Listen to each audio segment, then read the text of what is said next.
This is a 100-year-old British World War II veteran. What does Remembrance Sunday mean for you? What is your message? My message is, I can see in my mind's eye those rows and rows of white stones of all the hundreds of my friends and everybody else that gave their lives for what? The country of today. No, I'm sorry.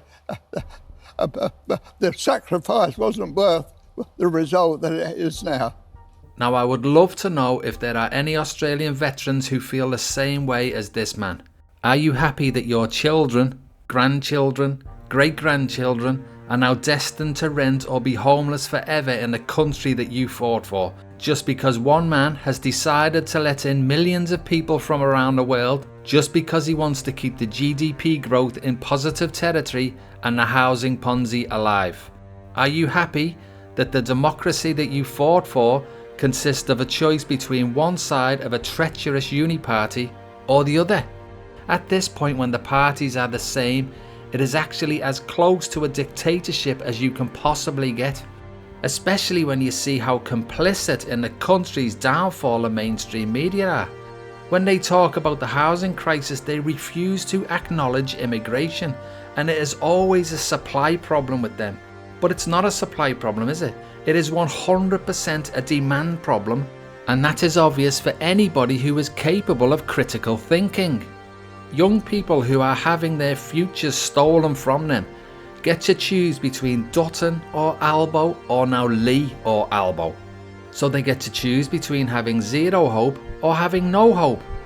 And yet these property investing landlord politicians, of which they all are, would not think twice if there was a future war to call upon these same young people who they are throwing under the bus to go forth and defend these landlords' houses.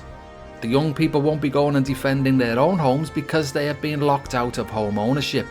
At this rate, they are never going to have a stake in their own country, the country that their great-grandfathers fought for. It shocks me how the government cannot see what they are doing is a complete betrayal. But I suppose that's the way of most Western modern governments nowadays. They obviously just feel no camaraderie with their own youth. And it's to a point now where it seems that they are actively working against them. It is becoming clearer by the day that the likes of ALBO prefers to import new people as opposed to making life easier for young Australians so they can start their own families and create more new Australians. And that's because making life easier for young Australians would mean bringing house prices back down to slightly more affordable levels, and that is just not an option for Albanese. House prices under him will only ever be allowed to go up. Fortunately, in the UK, people have finally realised that their governments are actively working against them, and they are turning their backs on the two main parties.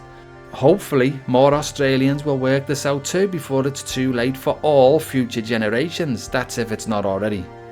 And before I go, can I ask, if you are a veteran from any military campaign, then can you please add your perspective in the comments section so others can see how you feel. And thanks for watching, guys. Hang in there, young Australians. We can see what you are going through, and we all know who is to blame.